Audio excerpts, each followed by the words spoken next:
Sundays for me are all about kicking back and playing the small library of games that I haven't turned inside out yet.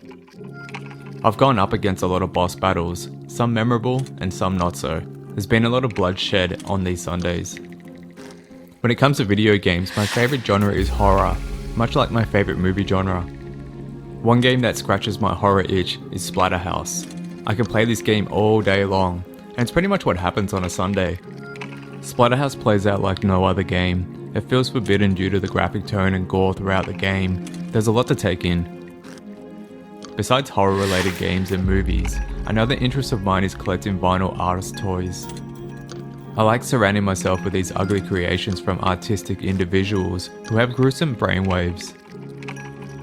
Toys based on video games have been around for ages, but I've had zero interest in them until I feasted my eyes on this guy, BIGGYMAN. Uchi Mama. BIGGYMAN is the fourth release in this Splatterhouse line. I slept on the previous three, Rick, Sludgeman and Deadman, but when I feasted my eyes on BIGGYMAN, I was all in.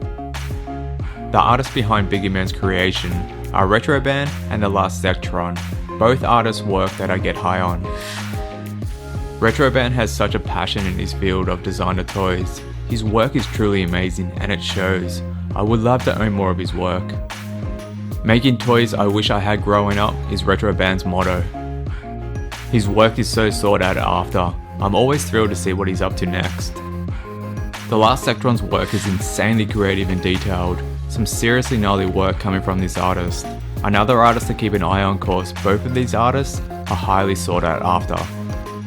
Both Retroband and the last Zectron work closely with Namco and Unbox Industries with this Splatterhouse project. BIGGYMAN's skin color looks a little bit different on this vinyl toy from the video game. In the game he's got two tones going on, but other than that he looks exactly like he does in the video game. This vinyl toy has a color combination of Hot Dog and Frank from Hellraiser. I really appreciate the detail put into this vinyl toy. The work that both of these artists put into BIGGYMAN is really impressive in person. I wonder what's going on inside that potato sack.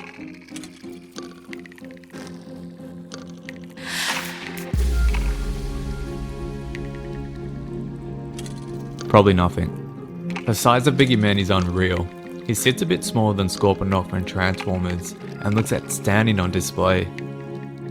One thing that's a little bit annoying about this vinyl toy, but minor, is he can fall over sometimes due to his size. He does lean forward a little bit, but it can be fixed easy. I guess the big question is, where can you get these toys from? All I can say is follow Unbox Industries, as well as Retroband and the last Zectron on Instagram for updates. I guess we're neck deep in the age of nostalgia, and other things that we didn't ask for that gets released just because it has a big name behind it. Most times it's a swing and a miss, but with this Splatterhouse vinyl toy line, it's a home run. BIGGYMAN looks great on display. While he is on the large scale and very eye-catching, it's a great vinyl toy to own representing one of the most memorable boss battles I've gone up against. I highly recommend this BIGGYMAN toy. I personally recommend following Retroband and the last Zectron, as well as Unbox Industries, for updates on these Splatterhouse vinyl toys. I'm always up for a game of Splatterhouse on my Sundays, and having BIGGYMAN on my shelf staring at me makes my gaming experience that much better thanks to Retroband and the last Zectron.